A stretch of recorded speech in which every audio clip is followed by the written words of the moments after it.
Yen nsɛm no ase na yɛhyɛ de ane ekwa akɔhyɛ de afiri Goaso na sabre Goasomanhene nana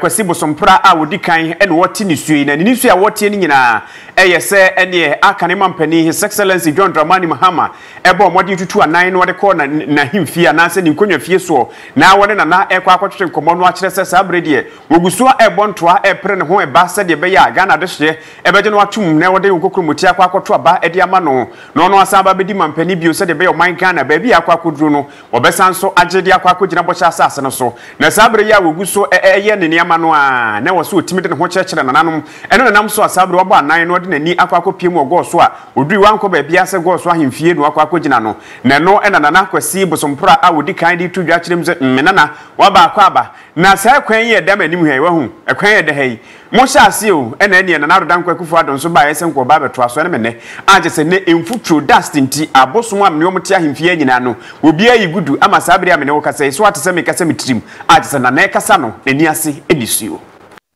Goaso tutepa kwan yɛhwɛ kanya ase tu hwidiem tu kanya ase kwan yɛhwɛ gamia no mo anoma tu dɔma kwan no bedi akokra de ɛne bobo saa kwan nyina sa sei nti obroni se saa kwan no sika na ahye no hu kosa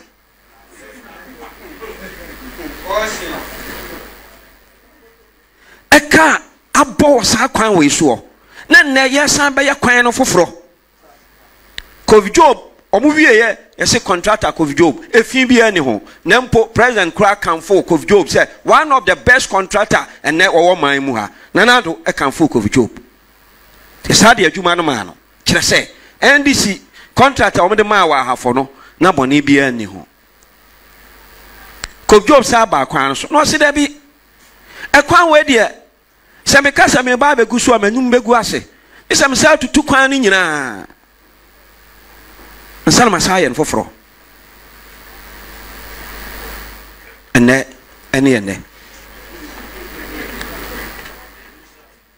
hwade enemo me kasa mutimitirim ahemfia ni mu ha na Job ne noma nyina begu na ba bia mom yehumama yasi opportunity dan ne noma nyina gu ha na obaba be starte ahemfia ni mu kwan metesamia me MC bi kan se ahemfia ni mu kwan no NDC wanfa ba contract nti afa ne ade be ma contractor enti ene ya mo ya hudua se contractor fo mo ya adwuma nyina wo mo nyina ya mo contract ene wo mo ya adwuma ene me kwan na da so beda hai nano na do ba me kan se na futro nti ma bosom nyina adwane afira ahemfia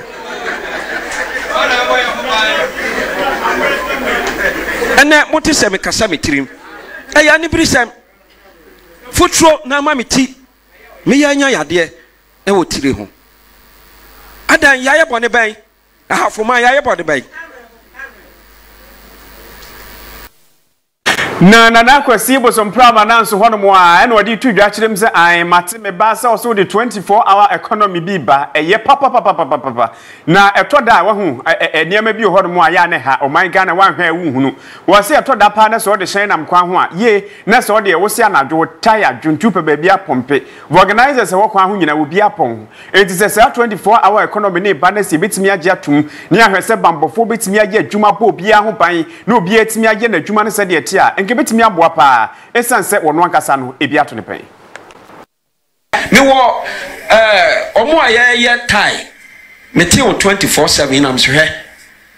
many experiment bi akra me wo omo amor repair tie organizers omo ye 8 ye musa se 8 no ebabo e free 7:30 to 8 omo nyina akoda me free kumase bana mbeto sefifo bi ka sprinter entire brase omota na say yame adom na mo sprinter ni bi na me fast na mom ko yi sprinter no na me de bra omo na me travel omo adom ba me de hie bi wa ha e be bo ne dem bogdan na israel ko fu time omo ko safi nti usas ayamra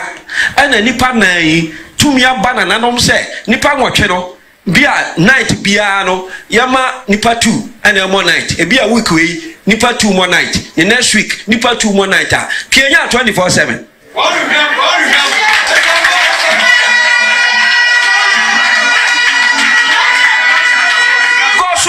so car and car jina so sana de ache car jina so sa na de ache nti Dramani bedru ha e bia pumping keke na wada e mran ka de be che no na articulate no atimi de afa awom enti yemfia no so na yen konsem fufuro mu na sabre de ye konsem fufuro mu anananom atra nkonwa a wo mo gomua adwumako na afei gomua achempem na afutu omayen sentwerofo enhia mu ne nchentwerofo enhia mu no mo ye ni nyina de kwa akosise sabre de ene agise pimpina chia emperifo abomoden abobo mo ho de contract akwa akoma ye adwumakuo bi so mo modem rai na wo mo kwaye breakthrough da ho no wo mo hweso betimi aba betumu lithium wo ho ene mo kyereza asemu yete ye fije twa mu no agese yeguso a na ye bobo aye hutu anamo pi ebusebusa ye se no kra empanifo anhye da memu aye papa bia enam so masabre am no kase ne adehye we futu ne mpatemu ti ongumo nte so kyerese da bi wo mo agasa de se de o masi afa asi agina ye na wo mani gi amamre ne amane ho no muni lagoon ho no nyade o betimi abomode agya se nkonkotum fo mo agude de ne ekotu as lithium no man Ghana sika ko bebreba ye twi ye no emfa so be ne nyade afiri ho ene ba bia abo akere pokese omutimi kokokere abo awom no mo de se fa ne dem fa so bebre e de bra de hye won patembo no mo se ye kwa akotumu lithium no mo for the way enyade o mbepne so ne apre so chena sabre amene wo kasa de empanifo miense aka omuti apam ho e kere se nananom ahemfo emomode hwese ni manimu ya ene adwumaku afre no Green Metal Resource Limited wo mutumi krata wo de akura wo mo so metufo mo agudie e wo patembo no Ramsa site no da ho no wonyi mfemfiri wo mo nsem no meka nkyerem se tintontan ene wetwam agese sefo mo agudie tuo no entimi maso esan so mo nananom ahemfo de enyade o mbetena ho de o mo nsa hye o mo demiri fama ye dinya komo no atuma ye kom se ye metufo mo agudie no ho ne wom sefo mo agudie na sefo no ya ba de ade ne nso ensase no e wo nananom. We are here to inform the Mineral Commission that it's unfortunate that such land are going to give it out without consent of the three paramount chiefs. Said area we normally known as Manko Forest. Nananom are here to inform the government that we are not ready to lease that land to the government. And we should remember that the 1992 Constitution guaranteed the custom and the practice of the Nananom. You see, we are taking a very responsible position by making it known to all and sundry, the public and government, that we are interested in protecting our heritage, the reserves, and then our traditions. Last year, the same thing happened. We wrote to the minister. If you have responded by saying that you've heard us and you do as we have said, you don't go around and shift goalposts and come back. Here, we are not here for holiday or for recreational activities. We are here to relay our problem to the government so that at least our petition will be heard. If they don't hear it or they don't accept to help us, I won't tell you the repercussion. What will happen? Enti sabre de nananom ahemfo no mani abrese krodom a wo mo kire se ba bia akwa koduru de so manka so mutiri hu a wanhwe a ye de amammu be yi o mayibone na yenso ansem no so na yenku yanimwe Ghana mampani abedi akire eye Dr. Mahmoud Bawumia sabre de ene odeni akire mu obra aposifo epon wo mo ho na no ene ode atudwade afutu akode ama Ghana aposifo so mo momotea esanse empanifo abubebi se ye kekefo no ne ye keka ede madam pan na bra ede 2024 yeguso aye bobo aye ho na ba bia abeduru bia no bia kai 2024 abato na beba so 2024 abato no de mi ginam wose ni nyina no bambo no kese pa no egina oman Ghana aposifo so enti Ghana aposifo sabre de wo tufo se ebredu se ye kwa ba wo mo hwese de be wo betimi agina wo na so na ne bambo de mu oten wo betimi abobie ne nkonkoba ne se ne bambo no wo mo bonso ase wo musuru anase bibi etesa da bi wo nya dwumaden pa se de be betimi aboa na somdwe papa bi a eda o man kan na numu ayetafretafre ho no ye bekoso na ye di ho dwuma sa. As you graduate from here, much will be expected of you to support and maintain the long-standing professionalism in providing the needed security before, during, and after the elections in the communities that you will be deployed. I would like to entreat every well-meaning Ghanaian to come on board so that together we can sustain the gains made in ensuring safe, peaceful, and a secure Ghana. Yentu aso na yenku yanim na sabre de aka ne mampani John Dramani Mahamas wonenam ahafo ene ne mpotemu a woguso a ebontoa ne nyina ne se de beya wode asi nani so peso sasa adwene hunu kwanye a wobefa so na ne Ghana yetimi akekere na beye de na yefe na yakono na ne wobi a ema ne kete so a ne se o man Ghana ena wo baba betena se na wabone bra ne no ena sabre de okokopie mu ho no ensembisa no bebre no ane de pimpim no na ebusa se da ben eno no ankasa na be de akire wode ne nsa ebesi no so no akasa an we ni me doba wo so mani enti kame ho ne emomode ne etu anan se de be betimi abonto ne Ghana fo age atum na eno no opani di ehunyi no de ba no se oh ade ne de nyame nko anam yo aya na manyokuo no mu mpanifo nyina ne ke tipa ho na ye hwese betimi ayi ranimate ne de ama na sabre ya yegusu de ahoboa ne gusu a ekoso na hwebe 2024 de na bibia hyase a ye beyi nipa no ede nama kane se senia amamresi da ho no ya manyoko no so ekwan eda ho a ye de ye nipa a gina bebia ye de nipa no beto presidential candidate and national executive and a council of elders ye na any de etibom na ye yi nipa ye friend running mate na sa dwumedie no enya afi ne be no afi eba na ye be yi sa nipa no enti emre no duru ho a mo dem nkoso mbom pae na mo nkoso mbom pae ne ese nyabe na si hene enti ya behwe ne anyam beye medam was enti yanko my Ghana mra sebedwa fie na sabre de mra sebedwa mu chiame ene ode atudwa ekirem se soafo a wono ene ohwe bambo na afa fisem ho nsem so womomode a na omumepie mu ewo mra sebedwa fie no peye na ya wodei wo bra abo no nkro na ne bambo ho nsem a ekoso ewo enkwanta ene ne mpotemu a chizenam so ma nipa bi akwakohwere wo nkwa ne kintampo ne mpotemu ni nyina no wonfa mu nkyiremu ne ana mompa bi a wotu ehwese de beya asumdwe abua wo mbetimi anum anobi na ni nyina no koba se ne panimpa wo no eno yemra sebedwani ewo mpotemu ho ena ne wo gina simpie ni apaso ena Mr Speaker Yewura Kwame Kuma Joseph Kwame Kuma no eno obuza se sabre de okopie mu ne mpotemu ho no mo a eho hurupa o asumdwe abu bi ni ho kra esanse enipa kra nam so ahwere wo nkwa akwakoya rehosempa enti nam so ma sabre de speaker e de atudwa kire se ba bi akwakoduru de asoye ne mperifo ho bambo ho nsem so momrai na wo mofa no mompa bi a watu e de fa sa asem no ho no emetu bi dwasere de. These two ceremonies at the same time is what is about causing the conflict in Kintampo. One time enviable society is about to collapse due to a threatening peace. A municipality that has unique location, strategically situated for all year-round agriculture, aquaculture, animal husbandry, multiple tourist sites, and diverse cultural society is about to be destroyed due to simple but complex external manipulations trying to bring the said society to its knees. We refuse to join the unpalatable chronicle of towns on the table of conflict. Minister for National Security, the Minister for the Interior as the first authorities to come to this house to brief the Committee on Defense and Interior. This is an urgent matter that should be handled with dispatch. I think tomorrow should be okay for the two ministers and their commanders to appear before the committee early tomorrow morning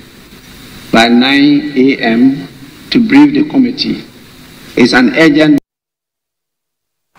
Yentu ansem no so na yenkonkopie mu ewa kosombo na sabre yenuano mu a ene ensutadie ekotwifa wo moso ne nne wo masetena mu akwakoye ya se meswa na enya sem ketwe honom ni nyina mu na hoboa eguso ekoso a wo hwese de wo masetena mu enso besa akọ ninchi ebiu na no ena aban no bo modern power bidwaku a wo no motena so no mahwe na nipa asetena mu betimi akoyi ho na afensu kura no enema bi ombehwe so betimi aye no muso etimi aye ne mame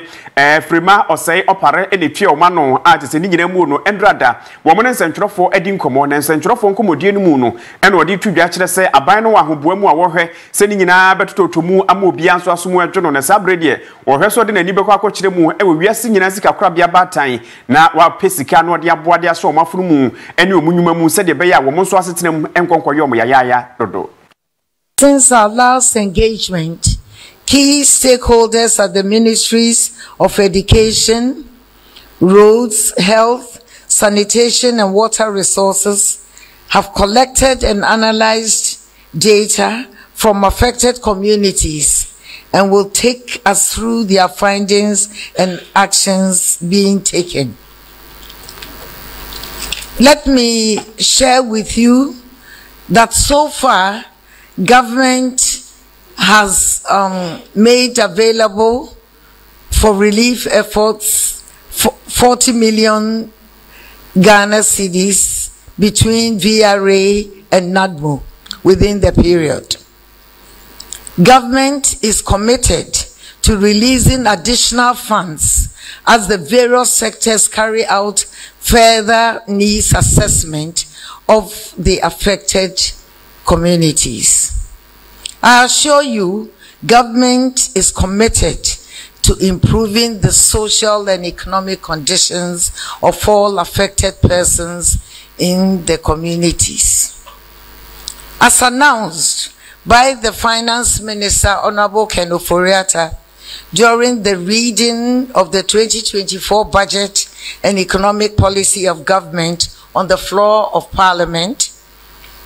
government has budgeted an amount of 220 million Ghana cedis to support the relief phase for communities affected by the Akosombo Dam spillage, as well as floods upstream in Oti, Savannah, and Bono East regions. For the restoration phase, government through the Ministry of Agriculture will allocate additional resources to support the restoration of livelihood. Also, steps are being taken to secure additional funding from the World Bank and international climate-related.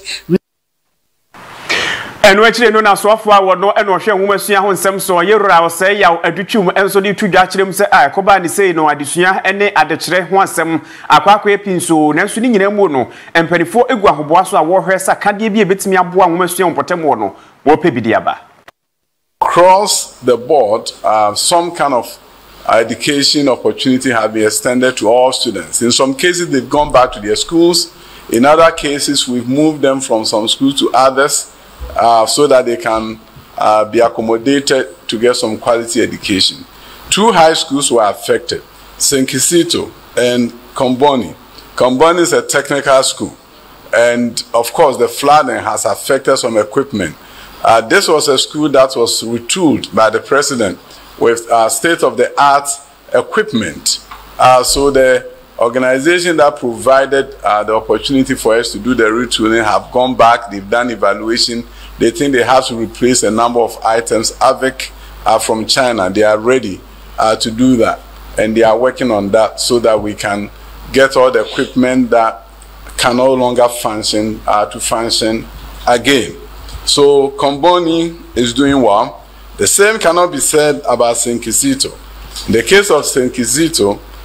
it was not directly affected by the spillage, except that the school became a safe haven. So the community have taken over the school. The assessment we did was that by the end of the week, we may get the community at a better location or safer place or back to their homes, and then Senkisito can then open. So we have postponed school reopening for Senkisito, which is a high school at Mepe. Now, what we have taken a look at is that now that the water is receding, we've looked at facilities. We're looking at opportunity for rehabilitation, and where we need to build a new school, we have an opportunity to do so. So, in the meantime, students affected are in different locations and they are learning. The goal is to make sure that the students are not left behind anywhere in the areas that have experienced the spillage. We also understand that in many of those schools, their textbooks were destroyed. Teaching and learning material have been destroyed. So we are going through an emergency procurement to make sure we can provide teaching and learning materials to all those schools that have been affected. Yenyina weso na yemfa ene ya wada no pa no nsiabremu aka Kaseɛ ne yemfa ni nyina ensi ha yeso no yemfa seda no manwumakuo bi o mata mo ka ye ho ma ye de nsɛm no ebesomo Lucky Heba Hospital mesre wada ho de hama no eno ahodwuma ne edie ya bene wo mahaban kasa ye tintie ho no ye de hama ne nubna ne nuntini no ba beso yade no so ntime ma yade ne ngu animu ase yade nti wa hwe ya koda kuma bi no okase wanim te sɛ de wo ya abofra no dabi mema ho kwan wo bra Lucky Heba Hospital ewo ho mesre wa o man Ghana fa na ba bia bebodi ewura no Lucky Heba Hospital ho no mo abetimi ene o madinsa wo so ye kese pa no de gumua ogwakrom na ye wo de boanan ne bra ho no mo a oduru ha be un say yes amanfo a egi apomudene mapa edi ko nyuma so no enya asem ke 20 na ho ma yade egu ani mo asesa ni nyina mu no na je se woni edinsa wo so na so anya apomudene mapa wagina na so bra no nyina kinken wo na wo sen no